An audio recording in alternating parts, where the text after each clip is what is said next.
Hi students, welcome in the online classes of D School. As you know, in the class 8G Science, we are on chapter 12 Sound. Today's topic is effect of noise pollution on health. Noise pollution का जो effect है हमारी health पे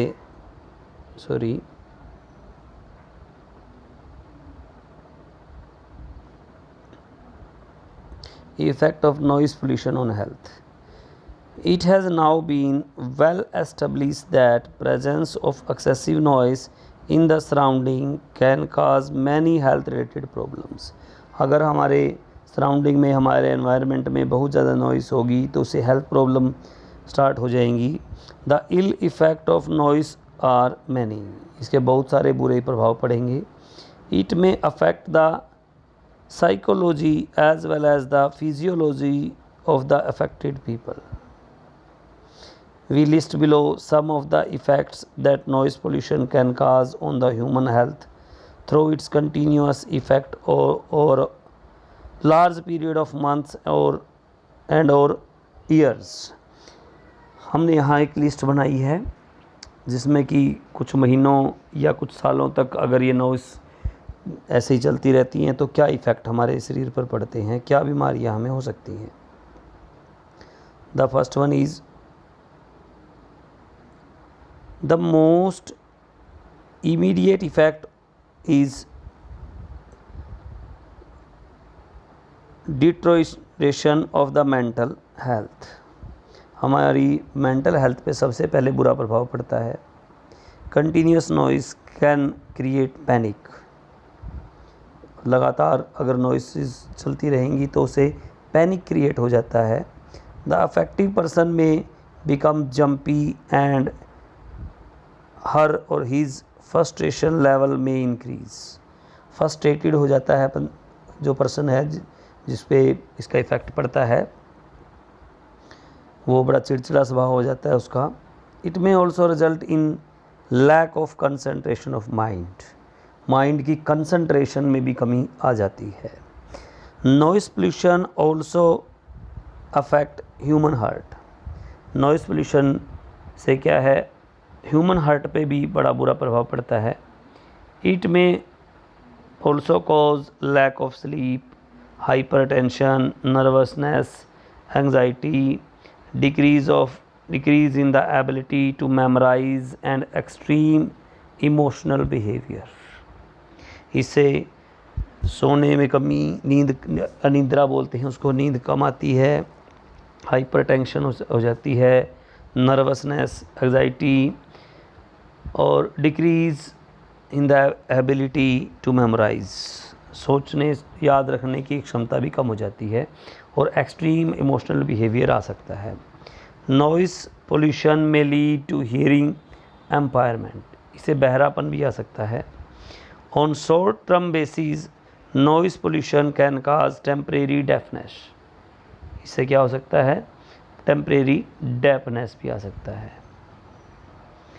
अस्थायी तौर पे बहरापन.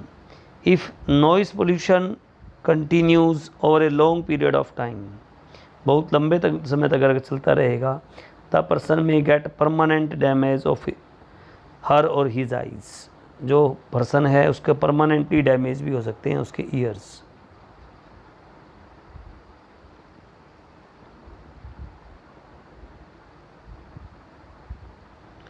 Now, measure to limit noise pollution.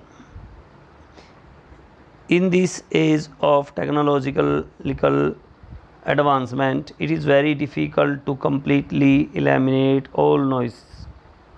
सभी शोर को ख़त्म करना बहुत ही मुश्किल काम है.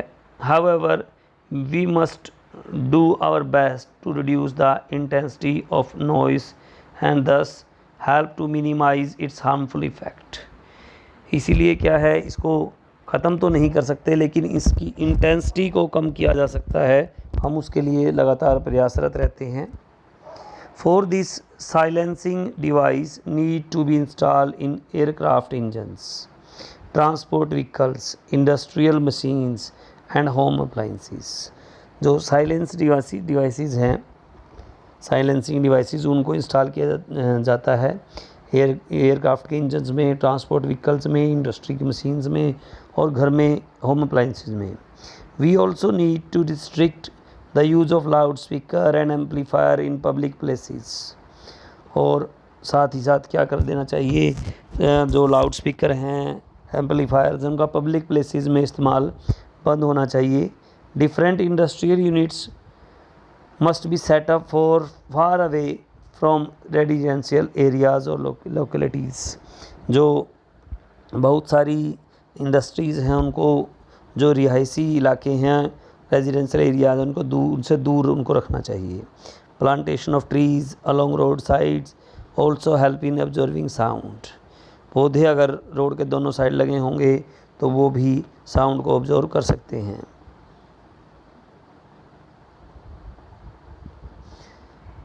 A simple precaution we all can take to minimize the harmful effect of noise on our ears is to stay away from noisy places, locations as far as possible। सबसे बड़ी जो प्रिकॉशन है हम यही रख सकते हैं कि जहाँ पे ज़्यादा नॉइस है, शोर शराबा है, उससे से ही दूर रहें। Hearing impairment next.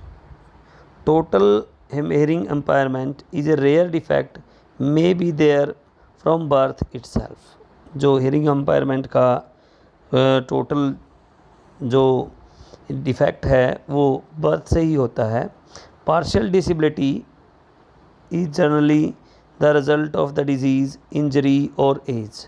जो पार्शियल डिसेबिलिटी होती है वो कई बार किसी डिसीज़ या इंजरी की वजह से भी हो सकती है, या आयु के साथ भी हो सकती है।